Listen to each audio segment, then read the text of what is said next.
We're going to check out the Ghost of Yotei gameplay reveal. We finally got some gameplay. This is like one of the last major games coming out this year. There are other games, but this is like the one that I feel like a lot of people are looking forward to. They just dropped a 20-minute state of the play. I'm not putting it on 1.2. I need to look at all the details of what's going on. But judging off what I seen on Twitter, it must be good. It must be good. And then we getting on the game after that. But it must be good. All right, let's check it out. Let's get it.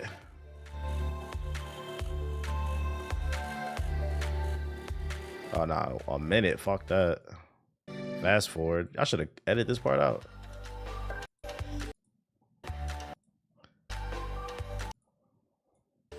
There we go. Let's get it. Commander Shepard, and this is my favorite resubscriber on the Citadel. Shout out to Slim Reaper with the sub.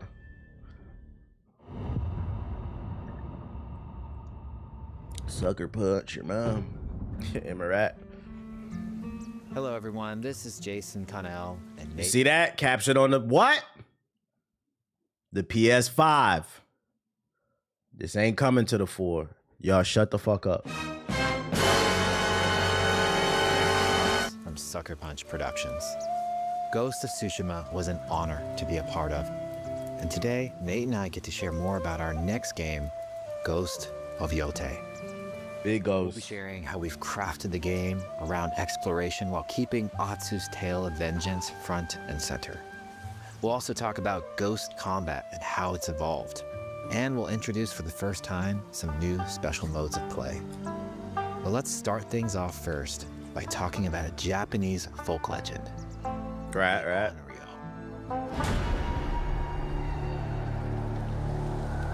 That Japanese shit. Love that shit. I got a question, but are PlayStation niggas actually gonna buy it? You know, as absurd as that might sound, we have a lot of data on PlayStation niggas. And the data suggests y'all the biggest group at a PC, Xbox, PlayStation, and Nintendo. PlayStation niggas are the most fraudulent when it comes to buying games. Y'all are the ones, y'all addicted to GTA, Call of Duty, Madden, 2K, FIFA. That's a good question. If this game turns out to be good, what I will say is I hope people go out and support it. But on the flip side, I will say when the sales come out for this, if it doesn't sell the best, I wouldn't be shocked because we know what? PlayStation niggas love to buy Xbox games. They got Grounded 2 pre-ordered. That's what y'all doing, riding ants and shit. Thanks for the resub, pal. Got Forza preloaded. Believe Atsu is Holy an shit. Onryo. Someone just A wrathful resubbed. ghost bent on revenge. And they're half right. Atsu doesn't care if she lives or dies, so long as she can punish the Yotei 6. So this is a revenge to... gang who slaughtered her family. Visuals look crazy. After 16 years in the South, she's returned home to put their spirits to rest.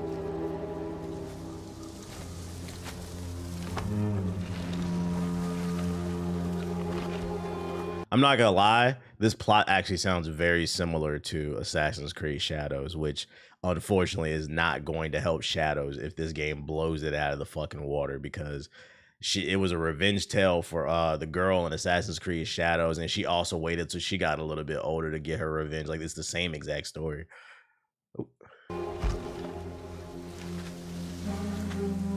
But here's the funny thing, though. Here's the funny thing. It doesn't matter that Assassin's Creed did it first. If this does it better, people are going to shit on Ubisoft because they're not going to give Ubisoft any fucking credit. Just to put that out there. I'm calling that right now. That's a prediction, chat. Oh, shit. It's warm memories of her family that propel her forward. When Atsu returns to her childhood home, with the push of a button, you can experience those cherished times.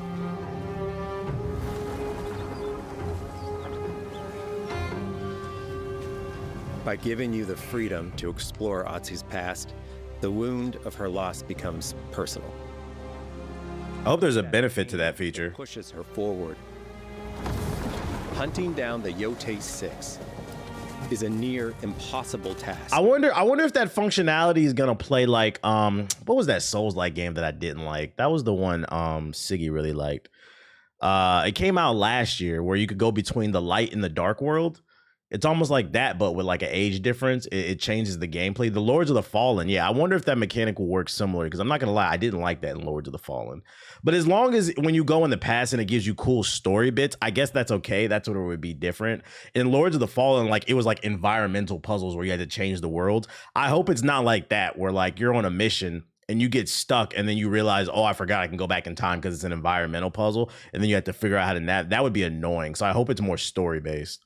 She'll face 1,000 blades, but the Onryo is relentless, and with each victory, the ghost story around her. Yawns of the Fallen.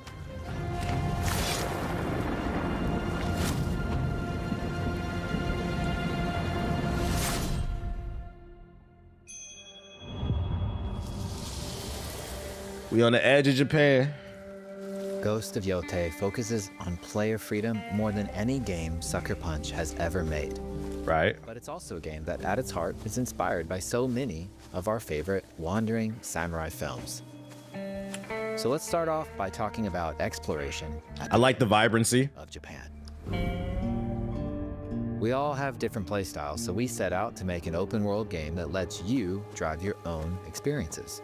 Whether that's your curiosity to wander, your thirst for combat, or a deep... I'm sorry, I keep pausing the video. I just see the comment in the YouTube chat that made me laugh. One of my favorite things, because it's not just the Twitch and the YouTube chat. I'm seeing it on Twitter. I'm seeing it in the comment section of TikTok, YouTube videos. Like, it started off with the PS4 jokes was funny. Then we reached an era in the comment section where niggas that felt like I was dragging it. And then we've reached another era where like people have full on embraced being fucking PS4 racist. This nigga said, "This ain't coming to PS4, you fucking primates." That shit is fucking funny, bro. Yo, shout out to Meg and Keep Call. We're gonna bully these niggas off that fucking dusty ass console, bro. Shit is great. Focused on the story. It's exactly what they are, that fucking peons. As you explore, there's an underlying system that invites you to new adventures and new areas of the game that could be appealing to you. Okay, little If you kick. interrogate an enemy, choosing to ask about the Oni, you could uncover a landscape scarred by fire with more bold, samurai-like enemies to fight and abilities for Atsu to learn. Or if you ask about the Kitsune, might lead you to an area filled with snow and deception, enemies that ambush you, and The snow is beautiful. tactics to study. Atsu draws cards for each. So like this feature right here, I feel like is going to be predicated on the actual quality of the side quest. But I am going to give them the benefit of the doubt because the side quests in the original game were really good. But I would hate to see a world where you're constantly running into bandits and then you threaten them and it gives you 3 options. And within maybe like 3 to 6 hours of the game, you start to see dialogue repeating itself, like mission structure repeating itself. I feel like for this functionality to work, it's got to remain fresh and interesting throughout the game. Because I feel like after a few hours, I wouldn't want to keep doing this. Like you stab a dude, he's like, "Okay, I'll talk. Give me the info I want," and then he just leads you to an enemy base, like in Assassin's Creed, with all these open world enemy bases, or like in Breath of the Wild type shit. It's got to have interesting mission structure. If you interrogate an enemy, choosing to ask about the Oni, you could uncover a landscape scarred. Or repeating dialogue would get annoying too. Samurai-like enemies to fight and abilities for Atsu to learn. Or if you ask about the Kitsune, might lead you to an area filled with Nah, it's on the bucket list, homeless. enemies that ambush you and new ninja-like tactics to study. I am ninja. Cards for each clue to keep track of all available adventures. The more you play, the more the game unfolds for you. Oh yeah. As she makes progress against the Yotei 6, her legend as the Onryo grows. It's her. Excuse me. Bounty will go up, drawing the attention of I want to be ninja. I finished all the side quests. I just got to run the story. Are you lost? I'm looking for some old friends. The Yotei 6. Show her the door. There is a hefty price on Atsu's head. Now, Atsu can also hunt down her own bounties that bring her all around the land. This is a lucrative way to make some money, to fuel her vengeance quest. Gotta get our bands up. They got motars in this bitch?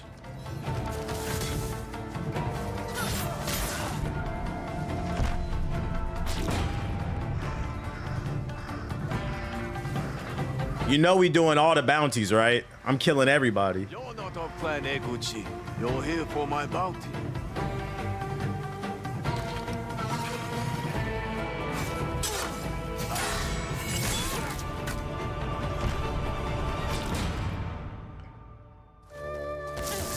Yeah, I said motars.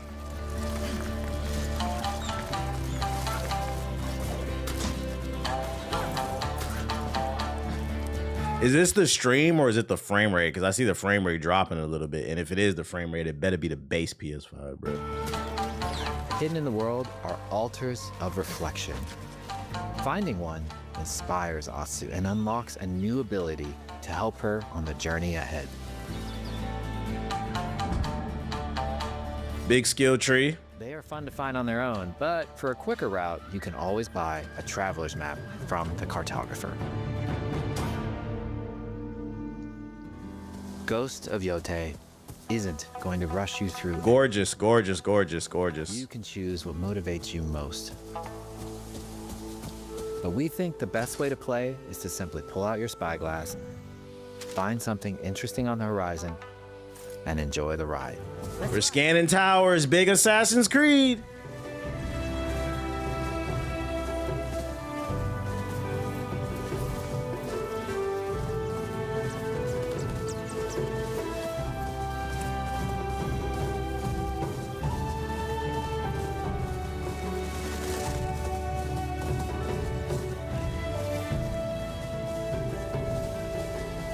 You know what I'm doing in this game. Soon as you get to the open world, I'm running to the other side of the map where all the high level enemies are, and I'm gonna kill them at level 1. It's gonna be a 10-hour stream of me trying to kill a basic ass level 50 camp. Let's fucking go. Yo, shout out to Rashawn with the sub. The lands around Yotei. I need them rare weapons and the rare armor right now. It's about engaging in the content that gets you excited. Embrace that curiosity and let the wind guide you on your hunt. Mastering the blade. Ezo is a dangerous place. Atsu always wields a weapon. As for which, that's up to you. Will you choose a katana, spear, a surigama, odachi, or dual swords? Oh, I'm running BBC blade. Is uniquely effective against a particular enemy. Did they say that odachu? Set upgrades to discover and master. Plant Saito banners. Let's see how she uses these weapons in the field. Searching for leads on Lord Saito. This is our food, from our soil. The soldiers needed more to free you. Free us. Inokichi steals our crops while our families starve. Get over here. Atsu's no samurai or ninja. No. She's a lone wolf mercenary who'll use every advantage, every dirty trick. Oh, she don't give a fuck.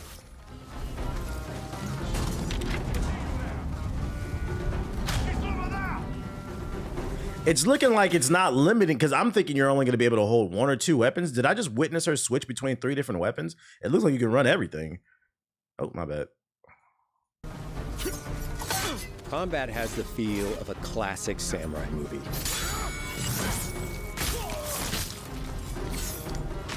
Every motion counts. It's about lethal precision. I like the way she holds the sword, the dual blades, the one behind her shoulder.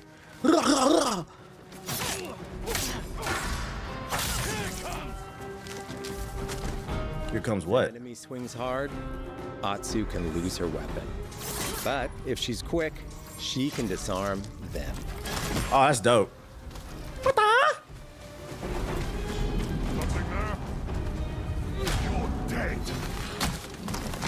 Choose the right weapon for the I will say, based off that movement, just the eye test, just a quick eye test. based off this movement right here, I don't think they improved the AI. Because one of my critiques of the first game is it had that stupid Ubisoft AI as well.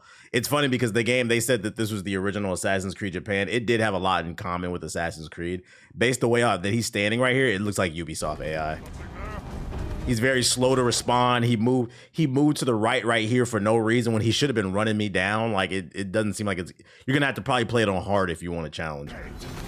Yeah, it must have been the Wind AI. The right weapon for the job. To fight a massive enemy, her huge Odachi blade is best.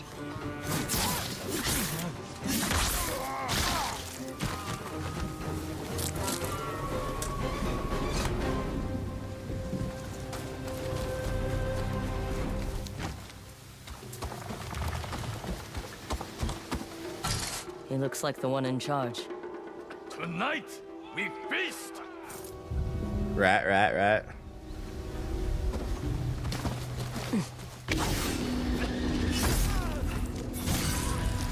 Nobody heard that? Blades are great, but ranged weapons work too. And Atsu's got an arsenal. She got the Glock? I might have to run the BBC blade and a musket. A ghost. Thrown weapons like kunai, bombs, or even blinding powder can give Atsu an edge. When enemies switch weapons, you'll have to adapt. Dual swords are best against spears.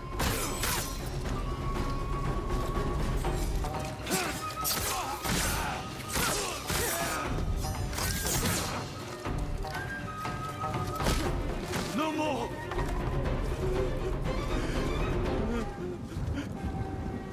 Tell me what you know about Cut the Saito. head off of the swine. Atsu doesn't always fight alone, I hope the camera's improved in the combat. including a mysterious wolf.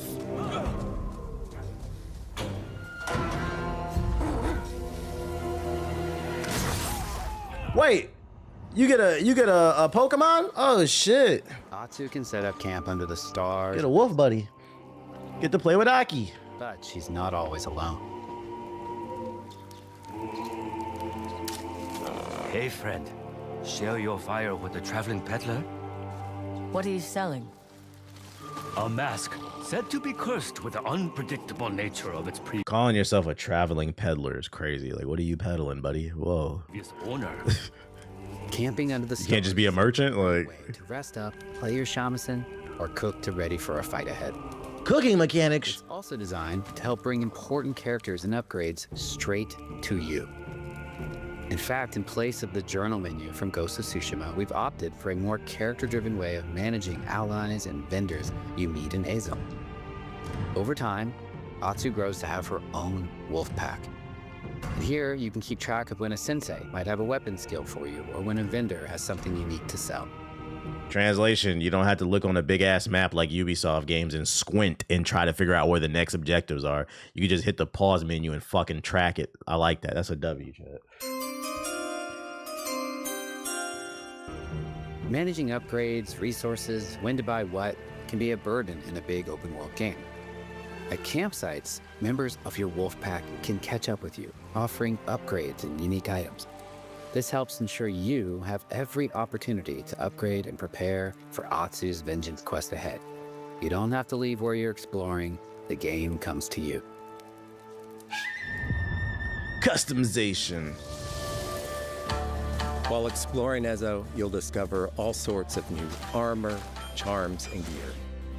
Perfect for building up Atsu around your chosen playstyle. Are you stealth, ranged, or melee focused? Oh, the white fit is clean. Find the pieces that are just right for you. And of course, customize the look of your armor and weapons to make sure that your version of Atsu looks Gotta get the drip. just the way you want.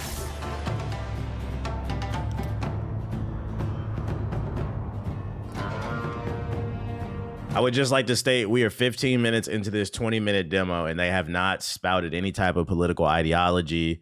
They have not tried to push any type of message down your throat.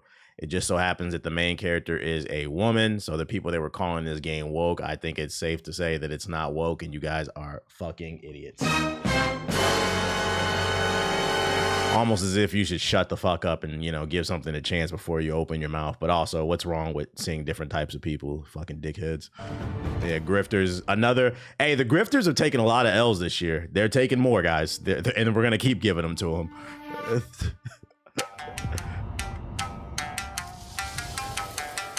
The score of Ghost of Yotei is incredibly special to us.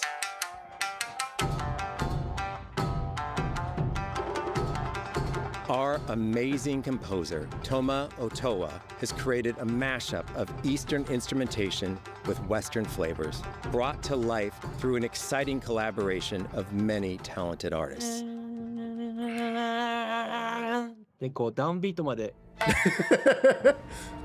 He all into it. Ooh. If you like what you heard, we're releasing 2 tracks featured in today's State of Play on your favorite streaming service immediately after the show. They said it's on Spotify, it's on Apple.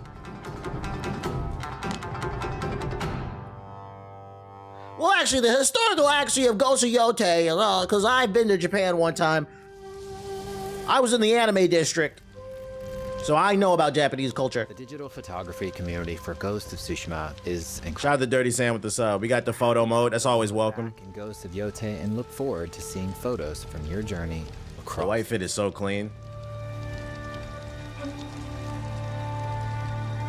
She got the all white samurai fit with the samurai fitted cap, bro. That looked like a New York Yankees samurai fitted. That shit is crazy. I'm definitely rocking that shit, bro. She is dead ass with that fit. We want playing through Ghost of Yotei to feel like stepping inside the metal brim. Classic samurai films. So, from the beginning of the game, we're happy to offer full Japanese voice track with full lip sync that you can play with subtitles. Thank God. You know, I watch all my anime and with subtitles fully in Japanese, so now I can fully immerse myself in the Japanese culture, because as an expert who'd been to Japan one time, I went to the Kyoto district. I think I have just as much experience about Japanese culture as the people who live there and were born and raised. So I'm glad to hear this game will be playing. I'll be able to play this game in my native tongue. I mean, sorry, guys. Shout out to Daily Finesse with the super chat. Weeb mode confirmed.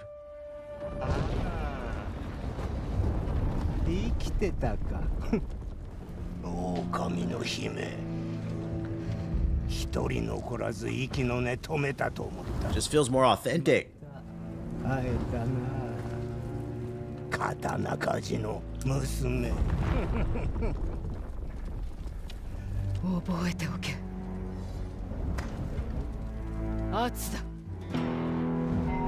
To take the feeling of stepping into a classic samurai cinema experience one step further, we are honored to once again partner with acclaimed director Akira Kurosawa's estate for Kurosawa Mode, which emulates We gonna have a mission in Montana? black and white films.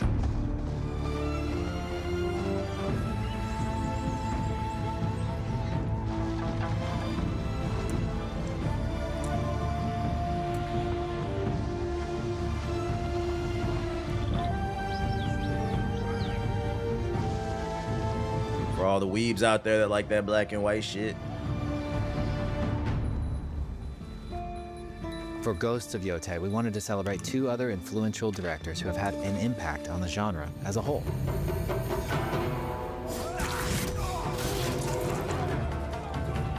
First, we've partnered with Takeshi Miike, director of 13 Assassins, for a mode that puts the camera closer during combat for a more intense, raw experience, along with increased mud and blood splatter. As long as I can see everybody fighting. And lastly, we've partnered with the director of Samurai Champloo, Shinichiro Watabe. Ah, shit. Turn this mode on to listen to some original lo-fi tracks directed by Watabe. Oh, I'm definitely trying to slice somebody's head off to some lo-fi. Okay. Lo-fi girl confirmed, guys. Game of the year.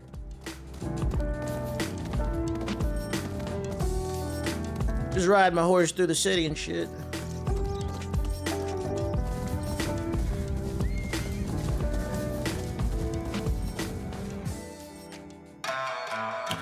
Gonna sound like a fucking Adult Swim Yotei playthrough. Your intermission in my gameplay. No matter how you play, here's one way to experience Ghost of Yotei that is sure to be special.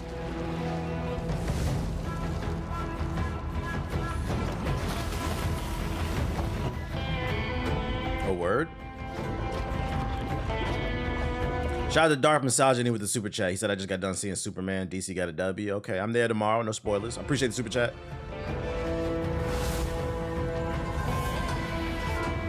Ah, limited edition PS5.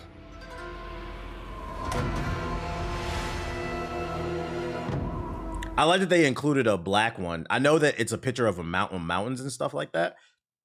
But if you don't look at this top part, it looks like a PS5 with a bunch of cracks in it. Which would definitely be the case for a lot of PS4 niggas. PS4 niggas live their lives with a lot of cracks in it. It's just unfulfilling, unemployed type shit. Or maybe like even the Venom symbiote. Because a lot of PS4 niggas, they're evil, so. Just evil people. Today, you've got a glimpse into Atsu's hunt for the Yotei 6. Forge your own path while discovering the secrets of Ezo. To survive, you'll need to master a variety of weapons, using lethal precision to overcome the odds and take revenge as the Onryo. Ghost of Yotei comes out on October 2nd. Thank you so much for watching. Am I gonna buy the $120 Ghost of Yotei napkin? Is that real? What?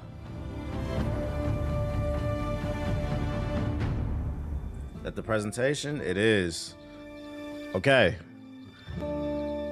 Let's talk first impressions of the gameplay. Let me put my beat back on. First and foremost, like I stated a little bit earlier, it's very obvious there's nothing woke about this game. It's just an action video game, an action adventure, open world video game that stars a woman. There's nothing here that's pushing any type of ideology or agenda. Shut the fuck up, okay? Thank you. Second, here's what I like that I saw. Visually, it looks really good. The voice acting's on point. I like the little quality of life changes, like being able to play the lo-fi, the filters, of course, the photo mode's there. But I think I like what I saw. But if I could be 100% honest, chat, if I can be 100% honest, based off what I just saw right there, this game is probably going to be exactly what I think it's going to be. It's going to be a good game that I think is in contention for Game of the Year. But I don't know if this is a shoo-in for Game of the Year. I'm going to be 100% honest. It's looking like a safe sequel. It's looking like a safe sequel that's not really pushing any boundaries. So my biggest issue, I still think Expedition 33 could clean this. My biggest issue with the last Ghost of Yotei was one of the biggest issues was the parkour.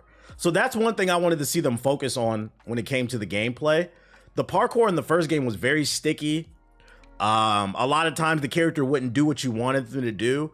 And they were talking about putting an emphasis on the stealth combat, but a big part of the stealth is how you're moving across the environment. So I wanted to see how they improved that.